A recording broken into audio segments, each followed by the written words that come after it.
Hello everyone, আসসালামু আলাইকুম। আমি সামিয়া চলে এসেছি নতুন একটি রেসিপি নিয়ে।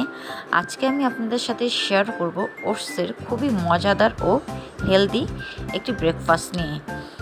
এই ওটস আপনার এমনিতেই অনেক হেলদি আমাদের জন্য, এছাড়া ওজন কমানোর ক্ষেত্রে একটি বেটার অপশন হতে পারে। সকালবেলা এমনিতে তাড়াহুড়া থাকে সবার, বাচ্চাদের নাস্তা নিয়ে, বড়দের নাস্তা নিয়ে যদি ঝটপট কিছু তৈরি করা যায় তাহলে মন্দ কি।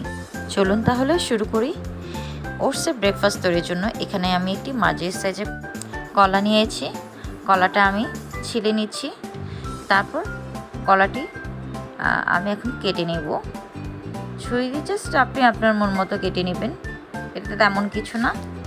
আমি আমার পছন্দ মতো কেটে নিয়েছি। এখন একটি ব্লেন্ডারের জারে আমি এই কলাগুলো নিয়ে নিব আর দুটো খেজুর নিয়ে নিচ্ছি। খেজুর থেকে বীজগুলো আমি আলাদা করে নেব।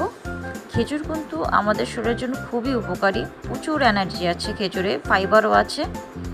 এছাড়া ঠান্ডার সমস্যা থাকলেও কিন্তু খেজুর খেলে অনেকটাই কমে যায়। খেজুরটা নিয়ে নেওয়ার পরে আমি এর সাথে 4টে আলমন্ড দিয়ে দিব।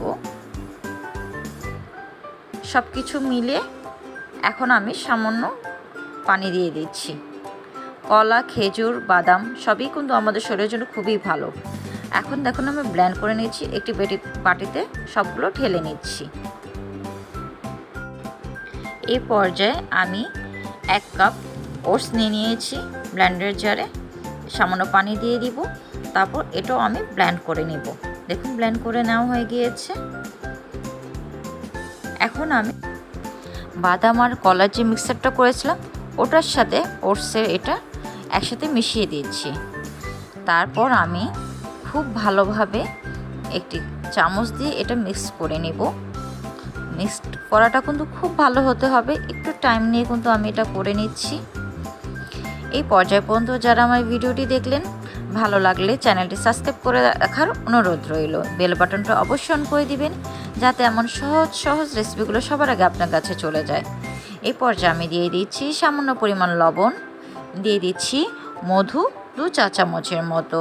মধুটা কিন্তু ঠান্ডা লাগলে আপনি খেতে পারেন, আপনার জন্য খুবই উপকারী হবে।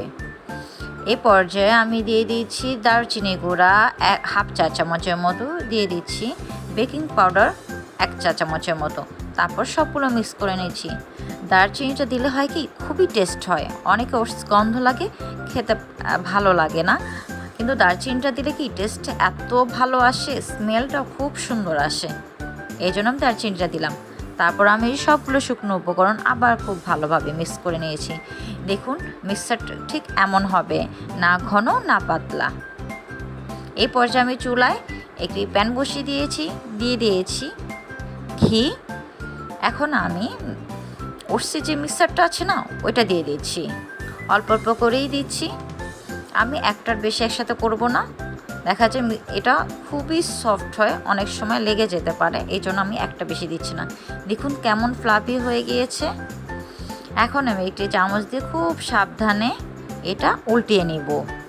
একটু সাবধানেই করবেন, কারণ ওগুলো এত সফট হয়, অনেক সময় দেখা যায় এটা করতে নিলে নষ্ট হয়ে যায়। দেখুন আমার কালারটা কত সুন্দর এসছে। আপনি চাইলে কিন্তু আরেকটু টাইম রাখতে পারেন উপরে একটু কালারটা ভালো আসার জন্য। এই তো আমি হয়ে গেল, উঠিয়ে নিচ্ছি। খুব বেশি টাইম কিন্তু লাগে না, 2 থেকে 3 মিনিট লাগে। বোঝার সুবিধার্থে কিন্তু আমি আরেকটা দিয়ে দেখিয়ে দিচ্ছি। একইভাবে দিয়ে দিলাম ঘি ব্রাশ করে। ঘিটা দিলে হয় কি এত টেস্ট হয় আর অনেক স্মেলটা ভালো আসে। এই তো আমার আরেকটা ওটসের ব্রেকফাস্ট হয়ে গেল। উল্টিয়ে নিলাম। এখন সবগুলো নামিয়ে নেবে। একইভাবে সবগুলো করে নিয়েছি। দেখুন কি সুন্দর কালার এসছে, খেতে যে কি যে মজা, আর খুব সহজে।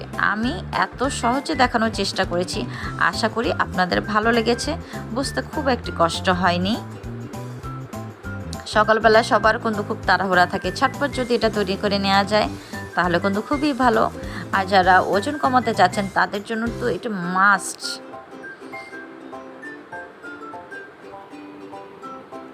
দেখুন কি সফট হয়েছে, আমি একটি ছিঁড়ে কিন্তু আপনাদের দেখালাম। সবাই ভালো থাকবেন, সুস্থ থাকবেন, আর রেসিপিটি ভালো লাগলে একটি লাইক অবশ্যই করে দিবেন। আরেকটি কথা, খাবার অপচয় করবেন না। আল্লাহ হাফেজ। আল্লাহ সবাইকে ভালো রাখুক, সুস্থ রাখুক।